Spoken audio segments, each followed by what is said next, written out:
Hi, y'all. Welcome back to the Yoga Chat. Hi, How are you, Montana. May? Hi, Mom. Hi, Mom. And we're supposed to say hi, May's sister, because she actually Yes, listens to every single May's, episode. my sister listens to every episode and gives us the best feedback. So I'm going to say hi to her every time. Hi, Erin. You're killing it. Hi, Erin. So, welcome, you guys. Today, we are going to do a mini episode because it's the week between Christmas and New Year's. And if you're a human being on planet Earth in 2023, that's self-explanatory as to why. So, Uh, back by popular demand, May is going to compare Christmas foods to yoga poses. And I don't know about y'all, but I am thrilled. Cannot wait. Well, All first right. off, May, Well, how are you? How are you? Should ask that I'm doing first. well. I was just telling Montana I took Dara's restorative yoga class at Yoga 6 this morning, and it was friggin' phenomenal. And shout out to Dara because what she does, you could tell she loves what she does because it comes through very strongly in the way she creates the experiences of her class, and I still feel great. So big fan. Big fan of Dara, I love as that. with Couldn't many. agree more. I love Dara so much. She's a sunbeam rainbow specimen in human form. And we also got feedback recently from one of my friends that anytime we drop someone's name, we should give their full name and their Instagram handle so that if you are listening to this and you're like, who is a light beam rainbow specimen of a human being? I want to follow them on Instagram. You can. So this is Dara Lasanti Weber. So you can follow her on Instagram at Dara Lasanti Weber, Lisanti Weber. Go follow her. She is a ball of positive vibes and juice, Yeah, squeezing she can go freshly from from the source. this tender sunbeam yoga teacher to a chaotic goofball, and it's like my favorite thing about her. The way she can downshift from one to the other, like in a snap of a finger. It's spectacular. I have to mention, May, that you can also do the same, and it's spectacular. So we'll Thanks. have I'm Dara. glad it comes off that way sometimes because as I was taking her class, I was like, wow, I wish I could say beautiful things like that. And then I was thinking, like, I guess I do sometimes, but the goofball stuff just comes out way easier to me. So I never want to rehearse what I'm going to say in a class. So whatever comes out is just coming out. And sometimes it's beautiful things, and sometimes it's cave woman doing yoga things. And I just sound absolutely ridiculous. So depending on which day you catch me, you might get both or one or the other. But I think with Dara, the tender, sweet stuff flows out of her a little bit more easily than it does me. Either way, big fan. Big fan. Yeah, she's awesome, and we'll have her on the episode on the podcast eventually. I know we will. Yes, we will. So look forward to that, peeps and listeners. We do. All right, May, you want to take it All away? right. I'll take it away. Um, okay. So I picked, like 5 or 6 Christmas foods we all know and love. And we're going to start with beef tenderloin. So, beef tenderloin is the half pigeon with a hands on adjustment of yoga. It's because it's luxurious and traditional. And if you enjoy half pigeon with a hands on adjustment, it's because you know that your meat needs to be rubbed in order for it to be tender. Amen. Amen. You need that meat rubbed. I actually just saw an episode of I think it was a Martha Stewart episode, but Robin Williams was on it and she had him rubbing a beef tenderloin with butter and he goes, rub it for 30 minutes. And if nothing happens, oh, you're dead. Oh God. R.I.P. Robin Williams. We miss and love you. I know. Martha Stewart too. She seems so sweet, but she laughed pretty hard at that joke. So she got it. She Okay. is. Number 2. If you are one of those families or people that has pan-seared duck for Christmas, you would probably like Bird of Paradise because you're exotic and weird and maybe a little pretentious. And I don't understand you because Bird of Paradise is exotic and weird, and I really don't understand it or like it. And that's how I feel about duck. Did you know people eat duck for Christmas? The only duck for Christmas that I'm familiar with is from A Christmas Story, which is, When they go out to the Chinese restaurant. yeah, the year that they get to experience the Chinese turkey. I know. And they get the head chopped off right in front of them. I love that movie. Yes. But Rah, my rah, rah, friend rah, makes like rah. actual fancy seared duck breast with like fancy sauce. And I've never eaten a piece of duck in my entire life. Maybe that just makes me like lame, but either way, I think it's weird and I'm standing by it. So I've all had you, duck before, but I don't think my family's ever cooked it. Maybe my mom has, definitely never on Christmas. And it's delicious, but it's definitely exotic. Like you don't, if someone's saying like, if there's duck on the menu and someone orders it, like you're not just like next, it's like, oh, you're going there. yeah, you're making a statement. Yeah. Yeah. I'll have the duck. I went out to dinner one time with this family that I went to high school with, that with a girl I went to high school with, and her stepmom was like the worst. And I didn't really even know her family very well, but from the second I met her stepmom, I could just tell this woman is the worst. And we're sitting around the table, and she started to like talk to the waiter in the accent that he was talking with. Oh And I no. was so horrified as like a 15-year-old, knowing like this is really wrong and I can't believe I'm sitting at this table. But then she's like, I'll have the duck. And I think about that woman probably once a week just because I just didn't understand who that person was. And I think she had an influence on my joke here. Oh my God. That is so uncomfortable. I bet she loves Bird of Paradise. Um, don't you love Bird of Paradise? Yeah, it's my favorite. Like, it's not always necessarily my favorite to do, but it's like my standstill. Like, if I'm taking a picture, it's my go-to. You know what I mean? It's But fun it's to not teach. like, Well, you have a beautiful one too. thanks. I have a Bird of Paradise sequence that has been through so many drafts. And just in the past few months, I have perfected it, I think, to a point where it's going to stay for a while. And Bird of Nice. Paradise has transferred from not, it's no longer the peak pose. It's like in the middle of the sequence. And then later on, you get to bound half moon. And it is a Ooh. freaking doozy, but it is my favorite sequence to teach. It's like, just like Bird of Paradise is my go-to pose. If someone's like, all right, take a fancy yoga picture, this sequence is now my go-to sequence. Like if you're in my class and I'm teaching a Bird of Paradise sequence, cat's out of the bag, it's because I haven't prepared a new sequence. So it's my fallback. I need to Is take that. that because I have a feeling you could probably get me to enjoy Bird of Paradise. I think my issue with it was that anytime I've ever had it taught to me, it's always just felt like it's come out of nowhere. And like Mhm. nothing built or prepared me for it in a way that made my body feel ready for it. And then suddenly it was just like, oh, here you are. Like tuck your foot over your head and stand on one leg and like bark like a dog. It just feels, it felt like wrong and awkward. But I bet How do we you get here? yeah, exactly. Yeah. How the fuck am I here? What is this? And And for like a few years ago, I was teaching Bird of Paradise with a strap, and also just, no, nothing against the strap. And if you're a teacher who likes to use it, great. And like if you use it as a teacher and I'm in your class, like I'll grab it, but I probably won't actually use it in the flow. And it has nothing against you. I just don't like straps. I think they're loud and obnoxious, and it's pretty close to impossible to make it not loud and obnoxious.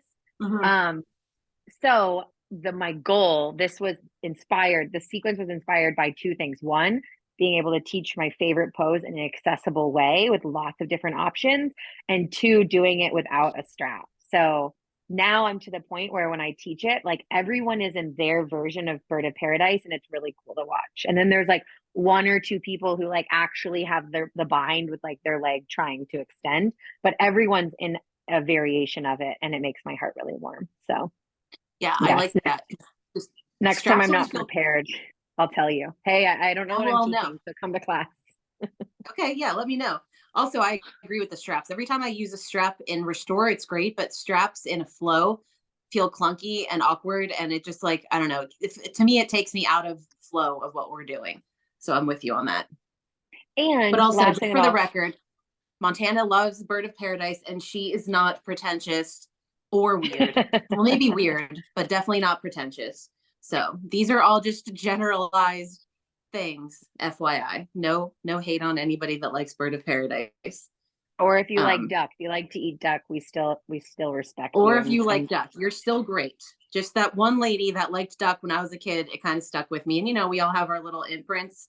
Isn't that weird? How like you might be remembered by someone in 20 years for the one stupid thing you did, and they just like replay it in their head and they're like, this woman was the worst. She could have been like Mother Teresa. She could have donated money to charity and worked with orphans. And all I know about her is that she ordered the duck in a really pretentious way. And I'm just like holding on to it.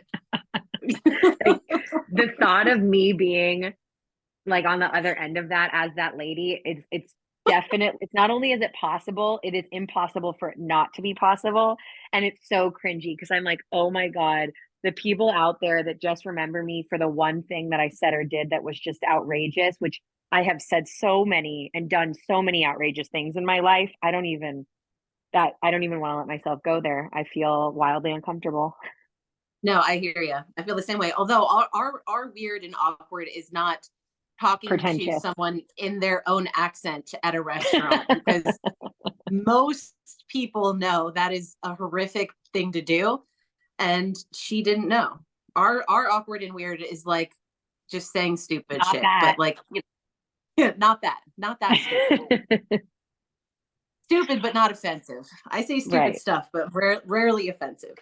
Um, So my next one, and this I have to give a shout out to Beth Riley for this because she listened to our Thanksgiving episode and she said that she was in her car at Costco by herself and she started thinking of her own holiday foods and how they matched up with yoga poses. So this one is inspired by Beth. Christmas cookies are like the crescent lunge because you cannot avoid them. They're in every single flow and they're at every single Christmas party. And even though you hate indulging and you hate the repetitiveness of the lunch and the cookies, you always partake because you literally have to. As much as you may dislike it, they're just there. There's comfort in the safety of them. And so crescent lunch are Christmas cookies. And I can agree. I have probably eaten about 24 Christmas cookies in the last 48 hours, and I'm not feeling so hot. I 100%. That is such a great comparison. Also, hi Beth, we love you, Beth Riley. Um, such a great comparison. It's so true. And I also have eaten just everything in the past, honestly, like week at this point. And this morning after I took class in Dallas with Deborah Abrams. So if you guys listened to episode 11 with my yoga godmother, I got to take class with her today. It was insane. And I came home and was like, all right, it's official. I'm done with the Christmas food. My mom made me this like delicious breakfast bowl with like eggs and sausage and apples and arugula and Ooh, other that sounds delicious good. things. Yeah, figs, fresh figs. And I Mm. was like, perfect. Like, I'm going to get back into my regular eating. I made a cup of coffee and immediately started eating Christmas cookies again. So, Because there's like crescent lunch. platters of them everywhere. They They're just won't go away. exactly, they're sitting everywhere. And like, I have coffee and I'm like, And that's why I probably took a nap right before this because I had like 5 cookies after breakfast. Exactly. So far, so good on the Christmas cookies today because I took 2 yoga classes this morning and I came home and Maya got a smoothie bowl maker for Christmas from Santa. That's fun. And Santa's really smart because I also love smoothie bowls and I get to reap the benefits of this gift. But we had smoothie bowls for breakfast and I just feel better and like myself to have eaten like food that makes me feel good and done yoga. And like that's not to say I might not dive into a Christmas cookie coma later, but we'll see how it goes. Um, so reclined pigeon, or no, I'm sorry, reclined butterfly is like a Mm. mimosa because you need Oh, both of these things to deal with the absolute chaos of being around every single one of your fucking family members for an extended period of time. And they're comforting and supportive, and they both make you cry if you do them in oh, mimosa. I'm having a mimosa after we're done recording this. I just decided. Do a mimosa and then do recline butterfly and start crying and thinking about all your family members who trigger you. Oh, I'll take a picture and post it on the Instagram and be like, if you want to know why recline butterfly and a mimosa are happening right now, listen to this week's episode. Listen to this podcast. Teaser drop. And then last but not least, the Christmas ham. Christmas ham is like camel pose because everybody keeps fucking buying them and cooking them and doing them, and they all fucking suck. I hate ham and I hate camel pose. And I'm closing the book on that. That is my final say on the Christmas food. Fuck your ham. Fuck your camel pose. Namaste. I'm really sorry for anyone that likes camel and that likes ham, but I agree. I don't like either of those. Yeah. Rick Jar, who we'll also have on the episode, I keep saying that, on the podcast at some point. Anytime we're doing belly back bends like locust or floorbow, he always gets in his camel, and he told me why. It's like something in his body that feels better, but I still just look at him and I'm like, you're choosing that?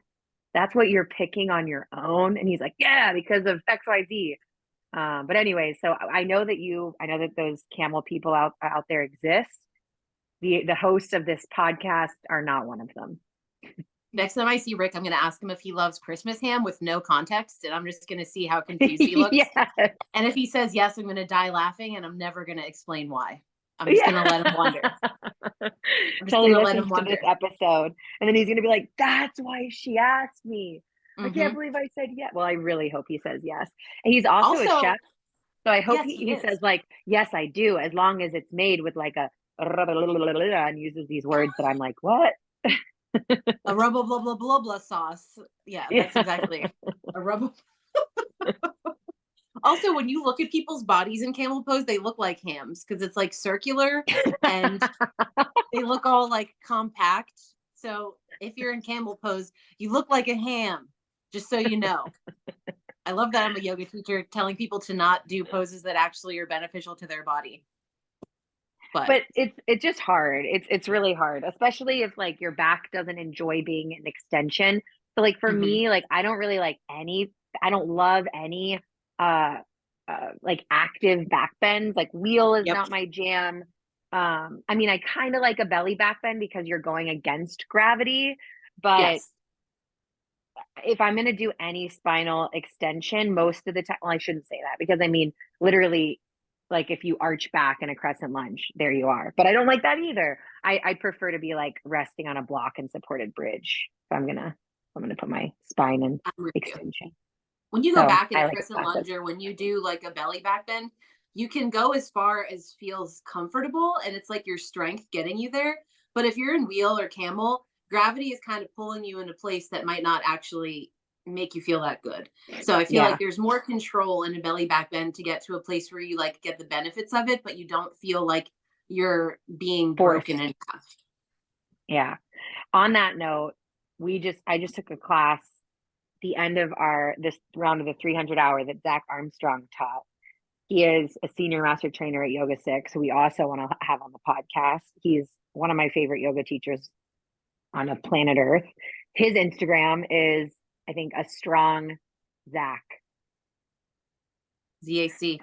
I'm gonna look it up. I follow him. Which also, it's really funny because he is like so strong and his last name is Armstrong. And I always thought that was just really funny. So yeah, a strong. So like a strong Zach, but it's also just it's Armstrong without the A and the R. I mean, the R and the M. So a strong Zach, ZAC. Anywho, in the beginning of class, we started in reclined butterfly and he did spinal flexion and extension, like bridges, but with your legs and butterfly. So he cued to like press your heels together and feel your pelvic floor engage. And then to root in the outer edges of your feet and then like inhale, lift your hips, exhale, lower down. It was really fascinating, but it's one of those things where I was like, I hate this, but like I probably like I knew it was good for me, but I was like, oh, that sucks. You know what I mean? But the yoga nerd and you loved it, but your body didn't like it. No, and it was like hour 16 of like I've been on Zoom for 16 hours in 2 days, and it was like the very last hour of the very last day of a training that had lasted for 9 months, and my pelvis was like, really? This is what we're doing? I like that this conversation has taken us to your pelvis talking. Yeah. Let's continue this. Let's talk to Montana's pelvis, and we can name this episode the Montana's pelvis episode. What's Oh, Montana's geez. pelvis's favorite Christmas food? Wow. May's putting me on the spot, you guys. Montana's pelvis's favorite Christmas food is A giant eggplant. Ugh. Get it? She said, get it? Yeah, we'll just leave that there because I'm not going to be able to top that. So, That wasn't where I was Dad, going with it, but it popped into my head but and I had there to it say was. it. Dad, if you're listening, I'm sorry. And May is I meant because sorry. they have like a nice curve and you can stick it under your lower back and it's supportive and Right? it Like feels a bolster. Yeah. exactly. Like That's what a I was big thinking. fat eggplant bolster. Thank All you. right. Well, The adjectives um, really we needed those adjectives. oh Big, yeah. fat, bolster.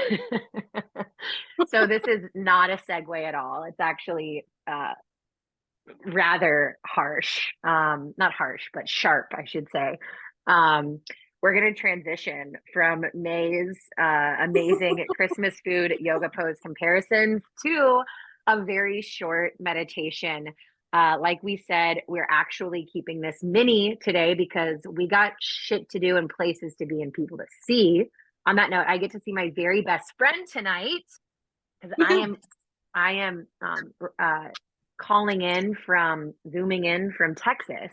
So I get to go hang out with her and her fiance and my other three friends that I grew up with dancing. And I'm just really excited to do that. So we are going to keep this short. So I'm going to guide us through a meditation. And I thought about, anytime I listen to a podcast the where you're guided through meditation, it's always like, all right, close your eyes and find a comfortable seat, and if you're driving, like, pause and do this later. So I was like, no, I want whoever is listening to be able to do this meditation no matter what it is that they're doing. So if you're driving, you can do this. If you're walking through a grocery store, you can do this. If you're on a walk outside, you can do this. If you're sitting in your house and you have the means to find a comfortable spot and lay down or sit down and close your eyes, great, you can do that, but not required. So the intention of this medication, I guess it kind of is that too, but meditation is to ground yourself during the chaotic space. I feel like it's either chaotic or the opposite and very restful, depending on, what you have going on. Every year tends to be different for me, but the space between Christmas and New Year's it's definitely unique to itself, whether it's chaotic or restful. So a space to just ground during that time. And hopefully you can come back to this, whether you listen to it again or just kind of take bits and pieces of it and apply it to different situations throughout the year. Anytime you notice yourself specifically getting a little like tested or irritated or frustrated, anytime that you're looking to choose to be responsive instead of reactive, that is the goal, the intention of this meditation, to ground in an effort to choose to be responsive instead of to choose to be reactive, because they're both choices. All right. That's good Cool. news right there. Yeah. Okay. So if you are in a place where you can find a comfortable seat, sitting up or lying down with your eyes closed, you can do that. If you are not in a place where you can close your eyes, then I want you to widen your eyes and really start to notice and observe what's around you. Recognize how by opening your eyes and widening your sense of sight, maybe you realize that you've kind of had this narrow focus up until this point where you're intentionally opening your eyes wide. On the other end of the spectrum, if you are closing your eyes, then instead of just merely allowing your eyes to soften, can you really start to observe what you see with your eyes closed? So, what's happening within your physical body? Observe what is happening with your breath.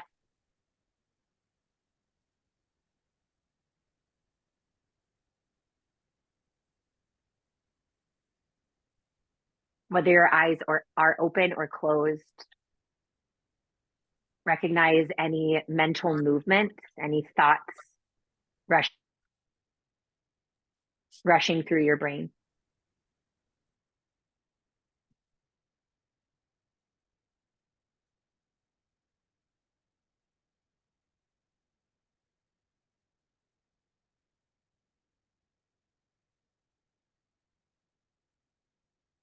With intention and purpose, begin to slow your breath down.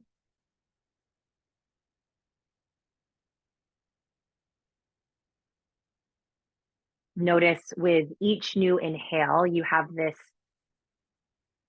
potential and this opportunity to begin again, to start fresh, to recalibrate.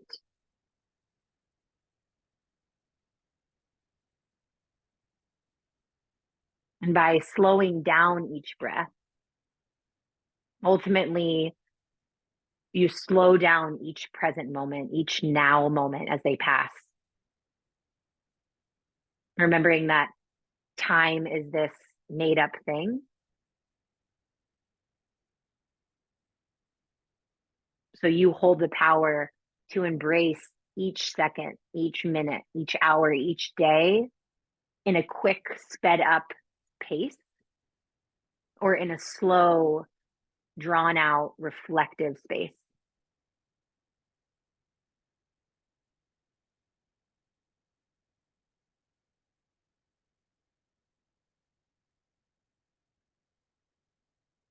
Again, with your eyes open or closed, give yourself a moment to actually observe what it is that you're seeing with your eyes.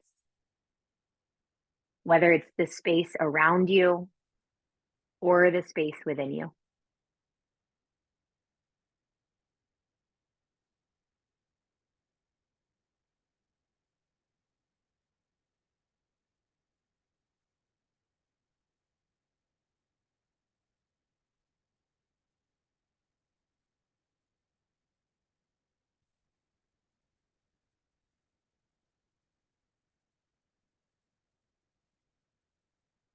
And shift your awareness to your nostrils. Feel cool breath as it draws into your body. Notice that the breath has warmed once it's filtered through your body and as it leaves your nose.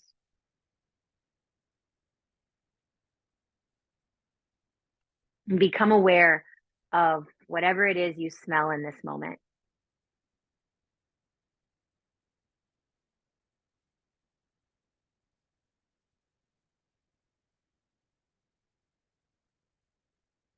Maybe there's one distinctive scent or lots of different smells.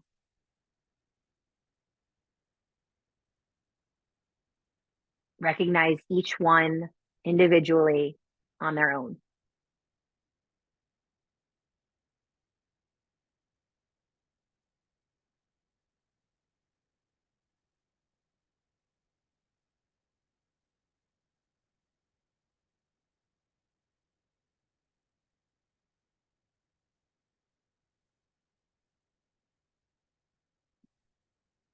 Now observe what you hear.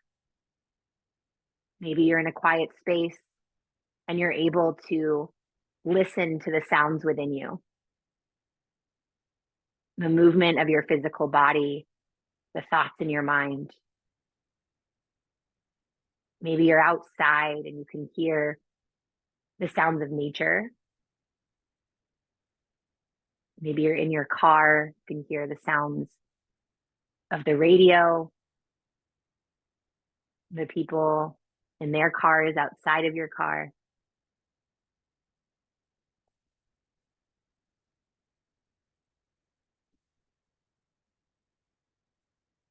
The cool thing about this platform, this podcast, is that regardless of where you are or when you're listening to this, we can all hear in this moment my voice.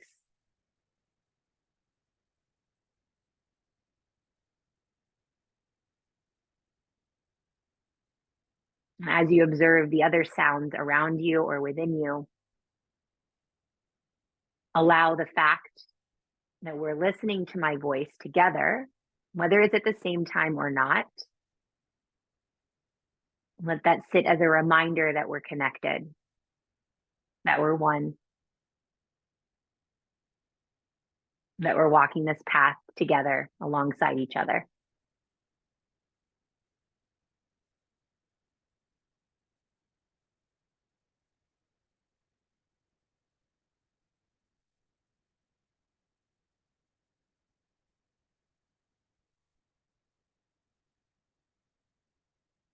Shift your awareness to your tongue. Notice whatever it is that you can taste in this moment.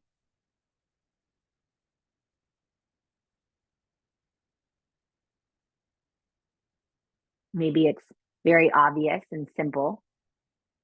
Maybe it's a little more challenging to decipher what it is that you can taste.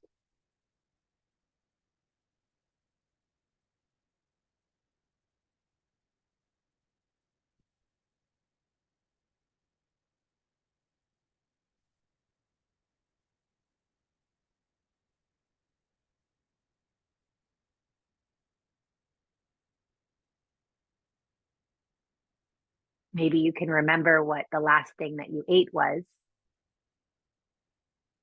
Reflect in if it brought you joy,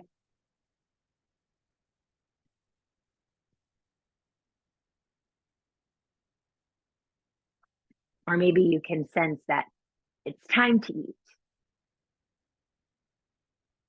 Allow your mouth to be in observation.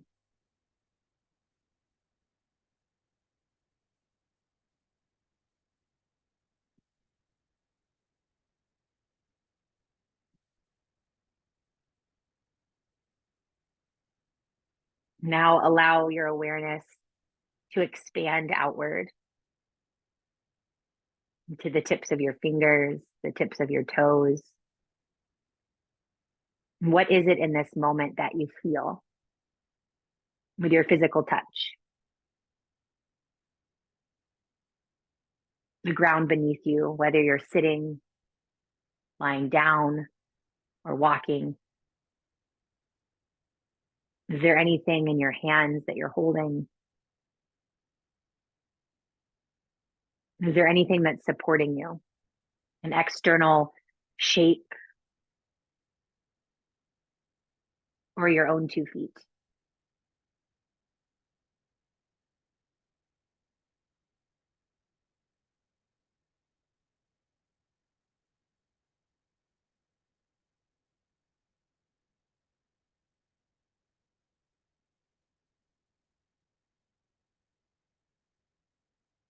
Empty all the breath from your lungs.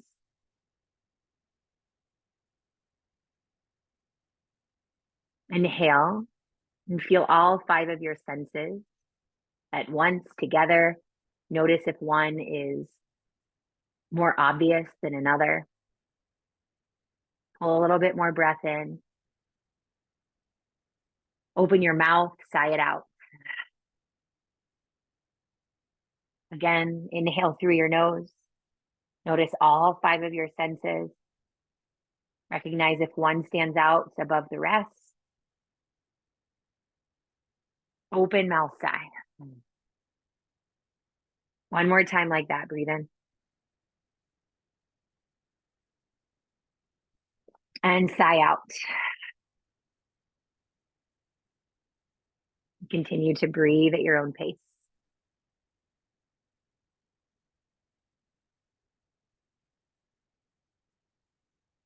Recognize what has shifted physically, mentally, and energetically since becoming aware of all 5 of your senses.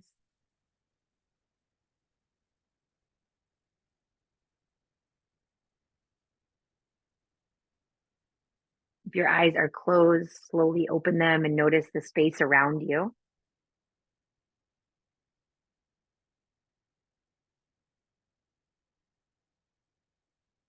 And remember the power that you hold to make the choice to act suddenly, to breathe quickly, and to react impulsively,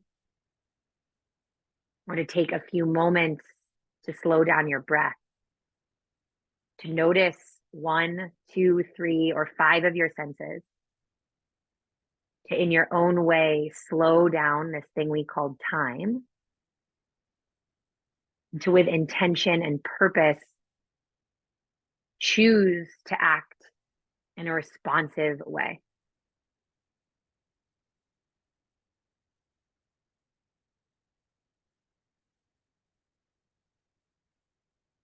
One more time, if you have the means to close your eyes, shut them down.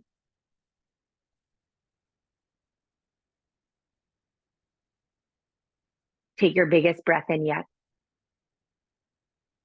At the top, fill up wider. Fortify. Open your mouth, sigh it out.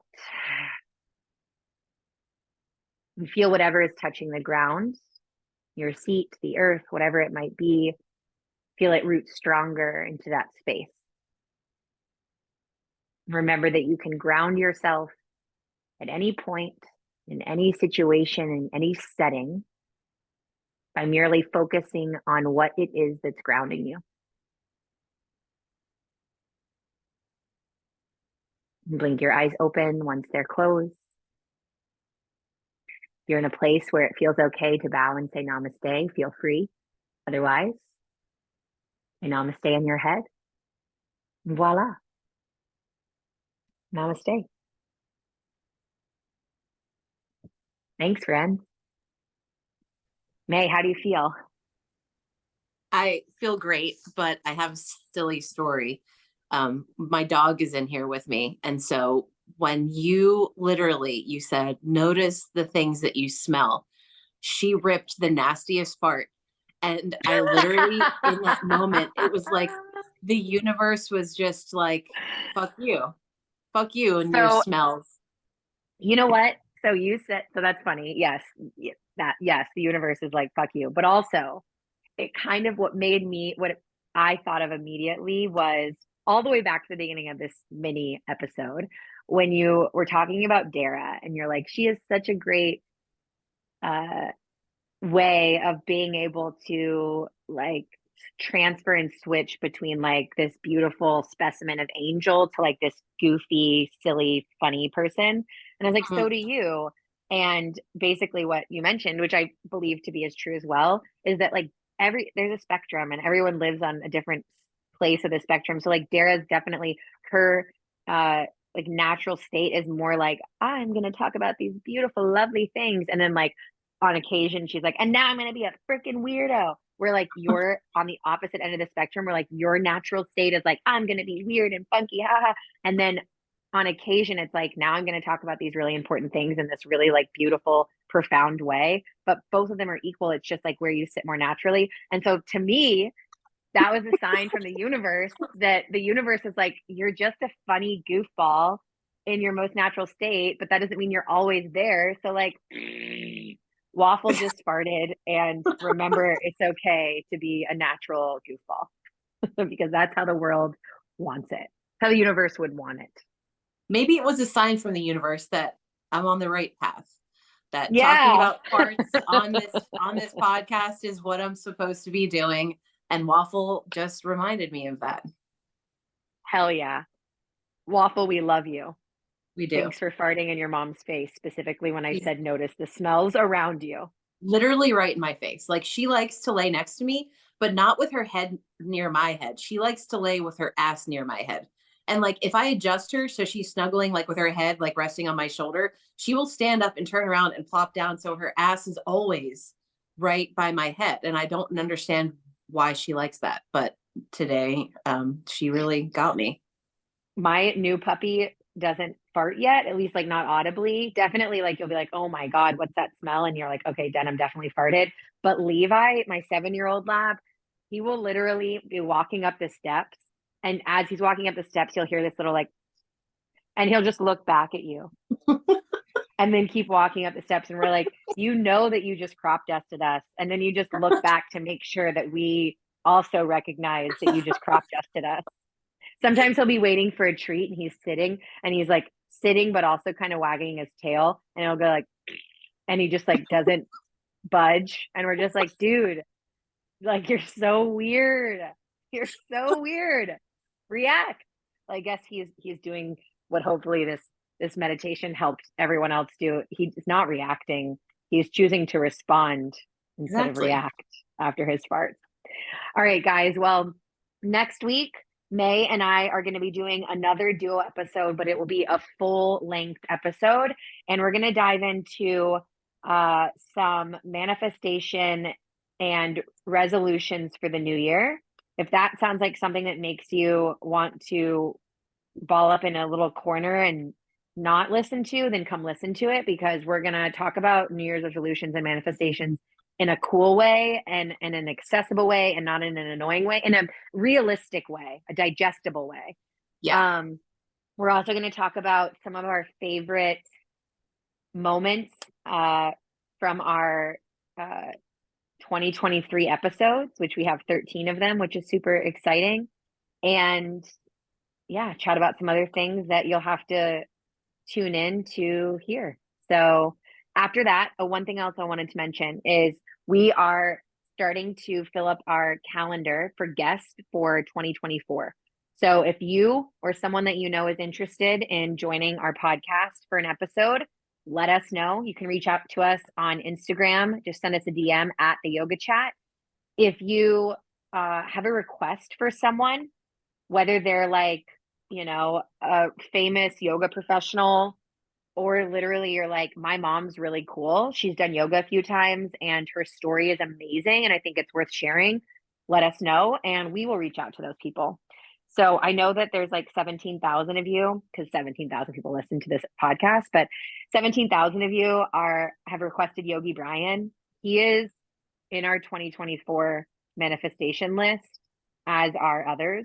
But remember, the intention of this podcast is to bring on any and everyone. So yes, we would love to talk to Yogi Brian. It will happen. I don't know when, but it's going to happen. But we also want to hear from your moms and your brothers and your best friends and your spouses and your kids and the very big quote unquote regular people doing yoga, because honestly, like, that's where the juice is. These people that are well known or like, you know, famous, again, quote unquote, whether it's in like the yoga world or the fitness world, yes, we want to hear their stories, but chances are they're famous or well known. So like they have a platform to share those stories. This is a platform for those people, of course, but also a platform for people that might not have other platforms to share their stories, to come share their stories, because so far we've talked to really incredible people with really fucking cool stories, and we want to keep that rolling. And we're excited to start the new year with fresh eyes, because May and I have some really cool ideas, and May, you can't see May right now, but she's dancing. So there's that. Anything you want to end with, May? Actually, one more thing, talking about manifestations into the new year and resolutions, and how resolutions can feel icky and we kind of either dive head into them and whatever, or we shy away from them because, you know, almost like in the episode we talked last week with Presley about things very being black and white, and us going all in on something or completely walking away from something and not finding that beautiful space in the middle. Dara, who we've mentioned now a million times in this episode, also said something beautiful today in class about heading into the new year, focusing on making resolutions or decisions out of love for yourself rather than out of something that you feel you need to change about yourself. So if you focus your perspective on changing things or diving into the love you feel for yourself and pouring into yourself things that make you feel good, things that make you feel whole, things that make you feel proud, instead of going headfirst into this idea that you need to change something drastically about yourself in order to, you know, be better or become something different. Um, be yourself, love who you are right now, and find ways that make who you are right now feel really, really good. And maybe that can be a different way to shift your perspective on how to do resolutions, out of love instead of out of like a self-loathing or self-doubt or any of those negative self-talks that we love to give ourselves. So I really liked that idea. I'm so happy you said that. I think it's so important. It's like allowing your resolutions and goals to be malleable and to be flexible. So, because we're never gonna, you know, what we decide to do in this moment out of love might be different in the next moment. So, I think that's a really, it's kind of like what Presley said about making choices that are intuitive rather than making choices that feel like you're moderating or constricting. Or something that I talk about with my mindset coach a lot is like, notice when you're telling yourself that you should do something. Like, well, why should you do that? Because it makes you feel good and it's out of, like what you said, Dara said, out of love for yourself? Or are you creating this thing that you think you're supposed to do because you should do it? And then when you don't do it, use it against yourself.